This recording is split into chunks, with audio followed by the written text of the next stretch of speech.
Welcome back to Nation UP Media. आइए जानते हैं यूपी की कुछ महत्वपूर्ण और बड़ी खबरें। उससे पहले आप हमारी किस जिले से खबरें देख रहे हैं हमें कमेंट में जरूर बताएं। इस वीडियो को लाइक करें, चैनल को जरूर सब्सक्राइब करें। आइए जानते हैं यूपी की कुछ बड़ी और महत्वपूर्ण बड़ी खबरें। यूपी में 15 करोड़ लोगों के लिए बड़ी खुशखबरी, अब दिसंबर तक मिलेगा मुफ्त राशन। केंद्रीय मंत्रिमंडल ने बुधवार को प्रधानमंत्री गरीब कल्याण अन्न योजना को 3 महीने के लिए बढ़ा दिया। ये योजना 30 सितंबर को खत्म हो रही है। कैबिनेट की मीटिंग में फैसले के बाद मुफ्त अनाज योजना का लाभ अब दिसंबर तक मिलेगा। इस फैसले से गरीब और वंचित वर्ग के लगभग 80 करोड़ और उत्तर प्रदेश के लगभग 15 करोड़ लोगों को मुफ्त राशन का फायदा मिलेगा। इस योजना का सीधा लाभ पात्र घरेलू राशन कार्ड धारकों को मिलेगा। लंबे समय से कोविड-19 महामारी के कारण जीवन यापन में कष्ट का सामना कर रहे गरीब और वंचित वर्ग के लोगों के लिए केंद्र सरकार की ओर से फिर बड़ी राहत दी गई। प्रधानमंत्री गरीब कल्याण अन्न योजना की अवधि सितंबर में समाप्त हो रही थी। खाद्य मंत्रालय ने केंद्र सरकार को पत्र लिखा था जिसमें इस योजना को 3 महीने का विस्तार किए जाने की बात कही, जिसके बाद केंद्र सरकार ने 3 महीने यानी दिसंबर तक के लिए बढ़ा दिया। उत्तर प्रदेश के मुख्यमंत्री योगी आदित्यनाथ ने पीएम गरीब कल्याण अन्न योजना को अंतिम तारीख बढ़ाने के लिए प्रधानमंत्री नरेंद्र मोदी का आभार व्यक्त किया। उन्होंने ट्वीट किया, प्रधानमंत्री जी के नेतृत्व में आज कैबिनेट द्वारा पीएम गरीब कल्याण अन्न योजना को आगामी 3 माह तक बढ़ाने का निर्णय आमदनी है। करोड़ों परिवारों के लिए मुफ्त राशन की उपलब्धि की सुनिश्चित करें। गरीबों के लिए काफी फायदा हो रहा है। यूपी में अब ट्रैक्टर ट्रॉली पर सवारी बैठाना पड़ेगा भारी, नियम का उल्लंघन करने पर होगी कार्रवाई। योगी सरकार का बड़ा फैसला। कानपुर में शनिवार को ट्रैक्टर ट्रॉली हादसे में 26 लोगों की मौत के बाद अब प्रशासन सख्त हो गया। ये सख्ती ट्रैक्टर ट्रॉली का इस्तेमाल सवारी को ढोने लेकर की जा रही है। जो ट्रैक्टर ट्रॉली कानपुर में दुर्घटनाग्रस्त हुई थी उसमें लगभग 50 लोग सवार थे और इस तथ्य के सामने आने के बाद प्रशासन ने कार्रवाई का फैसला कर लिया।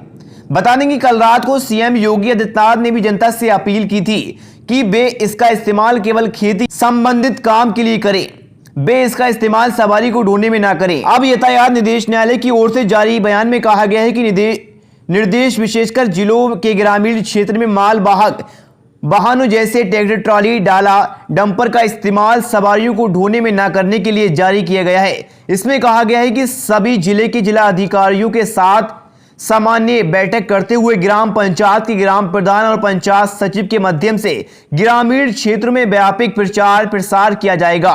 ये बताया जाएगा कि ट्रैक्टर ट्रॉली से यात्रा करना खतरनाक है और ऐसे वाहनों से यात्रा करने के खतरे बताए जाएंगे। मोटर वाहन अधिनियम की धारा 66 के साथ धारा 192 के तहत कार्रवाई भी की जाएगी। इसके लिए 10 दिन का विशेष अभियान चलाया जाएगा। उधर कानपुर की घटना के बाद सीएम योगी आदित्यनाथ ने शनिवार को परिवहन मंत्री दयाशंकर सिंह, डीजीपी डीएस चौहान समेत कई अधिकारियों के साथ बैठक की। बताने की इस घटना की तरह कोई भविष्य में ऐसी घटना ना हो, इसको लेकर कार्य योजना बनाने का निर्देश दिया गया है। परिवहन मंत्री दयाशंकर सिंह का साफ तौर पर कहना है कि ट्रैक्टर ट्रॉली कृषि के काम के लिए की जाए, सवारी ढोने के काम को लेकर ना की जाए। भाजपा ने 17 नगर निगमों के बनाए चुनाव प्रभारी, सह प्रभारी और संयोजकों को भी नियुक्त किया। विपक्षी दलों की तुलना में कहीं तेज चलते हुए भाजपा ने नगर निगम चुनाव के लिए मैदान सजाना शुरू कर दिया। इस वर्ष के अंत में प्रस्तावित चुनाव के लिए तैयारियों को मिशन मोड पर शुरू करने के लिए शुक्रवार को पार्टी ने सभी 17 नगर निगमों के लिए चुनाव प्रभारी या सह प्रभारी चुनाव संयोजक नियुक्त कर दिए। भाजपा ने 2024 में होने जा रहे लोकसभा चुनाव में यूपी की सभी 80 सीट जीतने का लक्ष्य बनाया है।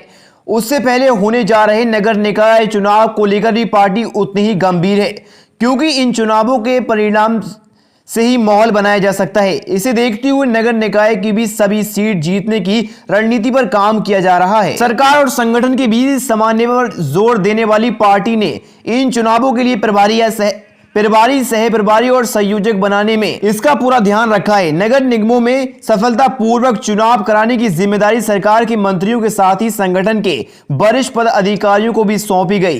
कई दिन से चल रहे मंथन के बाद इन नामों पर प्रदेश अध्यक्ष भूपेंद्र सिंह चौधरी ने मोहर लगाई। इसमें प्रभारी और सह प्रभारी की जिम्मेदारी दूसरे जिलों से संबंधित रखने वाले नेता संभालेंगे, जबकि संयोजन का स्थानीय नेता को दिया जाएगा। यूपी में नई औद्योगिक विकास एवं रोजगार नीति 2022 के तहत यूपी में अब उद्योगों के लिए एससी एसटी की जमीन को भी बेचा जा सकेगा। इसके साथ ही निवेश यानी उद्योगों को आकर्षित करने के लिए ग्राम समाज की बंजर आदि जमीनों को सर्किल रेट के 1% के हिसाब से 50 साल के लिए पट्टे पर दिया जाएगा। इस समय को बाद में बढ़ाया भी जा सकेगा। इसके लिए राजस्व संहिता में संशोधन करने की तैयारी है। ये पूरी कवायद यूपी में होने जा रहे ग्लोबल इन्वेस्टर्स समिट मद्देनजर और उसके आयोजन से पहले की जानी है।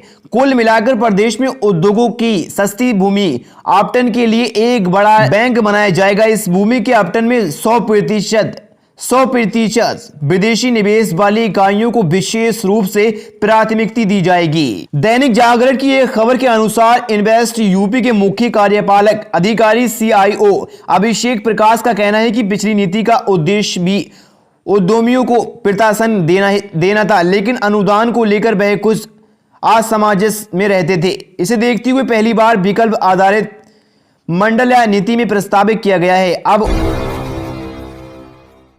क्या चुनाव के बाद सपा बसपा फिर आ सकते हैं साथ? नई ब्रिगेड के साथ नए समीकरण को साधने में जुटे अखिलेश यादव। समाजवादी पार्टी के राष्ट्रीय अध्यक्ष और पूर्व मुख्यमंत्री अखिलेश यादव नए तेवर और नई टीम के साथ आगे की चुनौतियों से निपटने के लिए तैयार हैं। सपा अब लोहियावादियों और अंबेडकरवादियों को साथ लाने की कोशिश में है। इस बीच राजनीतिक गलियारों में यह सवाल भी उठने लगा है कि क्या चुनाव के वक्त सपा और बसपा एक साथ फिर चुनाव लड़ सकते हैं। इसकी वजह है कि अखिलेश यादव ने वोट विस्तार की इस कोशिश में अपनी सीधी रणनीति के तहत अब तक मायावती पर कोई हमला नहीं बोला। अभी तो नहीं, लेकिन चुनाव के बाद सपा बसपा के साथ आने की गुंजाइश शायद इस संभव है कि गैर भाजपा और गैर कांग्रेस दल यूपी में सपा बसपा को साथ लेकर विपक्षी मोर्चे बनाने का दांव बनाएंगे। इस मुहिम के परवान चढ़ने से सपा अब अपने परंपरागत यादव मुस्लिम समीकरण का विस्तार करना चाहती है। इसमें गैर यादव ओबीसी को तवज्जो पहले से ही दी जाने लगी। इसके साथ ही दलितों में भी आधार विस्तार की कोशिश शुरू हो गई है। इसके लिए पहले पार्टी की नई ब्रिगेड में इस मुहिम का अक्स दिखेगा। हाल में हुए सपा के सम्मेलन में अखिलेश यादव और उनके सहयोगियों का स्वर इस बात पर केंद्रित रहा कैसे अंबेडकरवादियों को साथ लाया जाए। ऐसा नहीं कि ये सब पहली बार हो रहा है, लेकिन सपा अब इस बार खुलकर दलित वोट बैंक पर दांव ठोकने लगी। विधानसभा चुनाव से पहले ही सपा RK चौधरी, KK गौतम, इंद्रजीत सरोज जैसे कई नेताओं को अपने पाले में ला चुकी है, जबकि कुछ दलित नेता बसपा कांग्रेस जा चुके हैं। ऐसे में अब सपा के लिए चुनौती भी बढ़ चुकी है। सपा अब जल्द निकाय चुनाव में उतरना चाहती है। इसके लिए प्रदेश कार्यकारिणी गठित करनी है। ये काम अखिलेश यादव के निर्देश पर नरेश उत्तम को करना है। माना जा रहा है कि इसमें अति पिछड़ी दलितों को खास तवज्जो दी जाएगी।